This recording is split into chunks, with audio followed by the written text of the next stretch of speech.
The only advice I can give is to sort of, I don't want to do a cliche like go for your dreams or anything like that.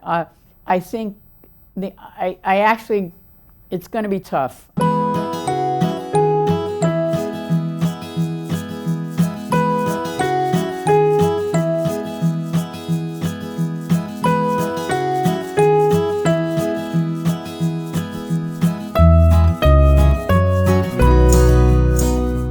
Division called the Institute for Retired Professionals, which is a division of the new school of about 300 and some students that are all retired or semi-retired. I've been studying a wide range of courses. There's not a major within the IRP. It's fun. It reminds me a little bit of my college days. It's the excitement when we get together after class, we talk about the classes, and it's all wonderful, intellectual and emotional, and a real sense of community that I think we all need at every stage of our lives. I knew at the latter part of my career that I wanted to go back to what was so important to me growing up, and that was the whole business of education. I was a teacher. I'm the one who stayed.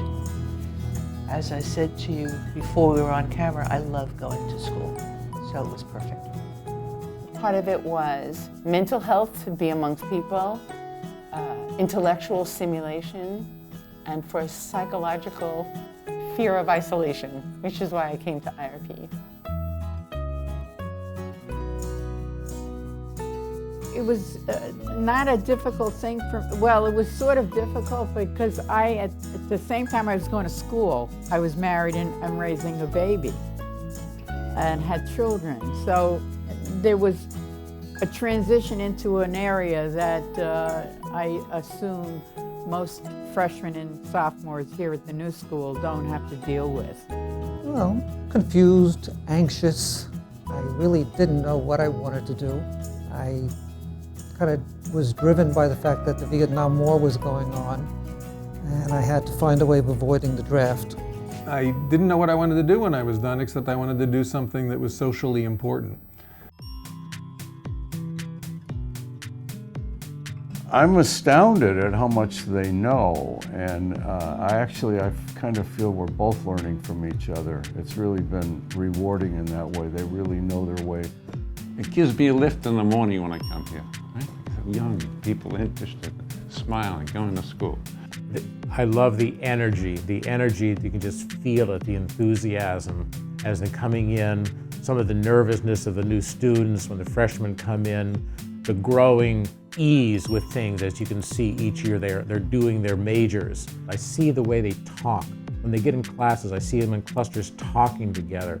It's the intensity. They really, really care about their studies. Edgy, very willing to try different ways of being in the world. I applaud their courage. Well, because I see them as quite artistic, I find them really intelligent and lovely, and I see them as our future, which is not as defined because of the diversity in the world today. So to be an artist or to think outside the box is a beautiful thing to do. It will help us grow, and I love seeing young students. Choose the job that uses as many of your talents as possible. If you're in doubt, choose the one that gives you a broader range of choice. A year or two down the road, you'll make another choice. It's all a decision tree, and you can't predict what those decisions will be in the future. And don't worry about it.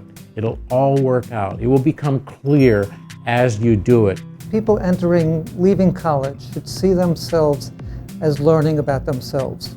You know, they usually see themselves as learning a set of skills, but you also need to see yourself as a work in progress. And you really don't know who you are until you go out there and you start doing things. You're going to have to take risks to do that, and to have kind of bring people into your life that will encourage you and support you as you go through this.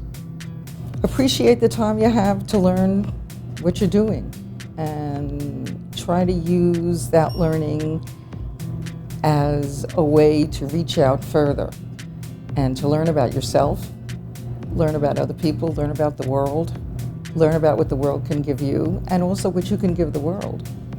because you don't want to be an island.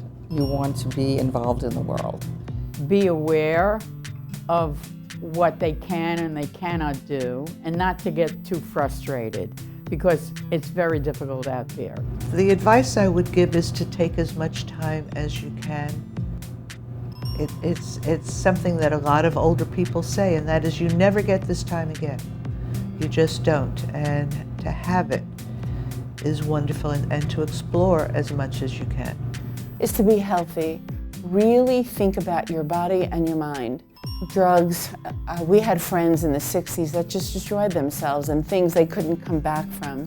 Have a good time, play it out if you need to, and that's fine. But take care of your health, because if your mind and your body are strong, you'll have options for the rest of your life. One piece of advice I would give them is don't worry about where you start so much. I think we put an awful lot of emphasis on I was trained to do this and therefore I must do this as the next step. You really find who you are and what you should be doing in the process of it, not in the I'm done with it, now I should be doing this. The first job is not the most important job. It's what you learn from the first job and how you go on to the next job and how you progress in terms of your own development.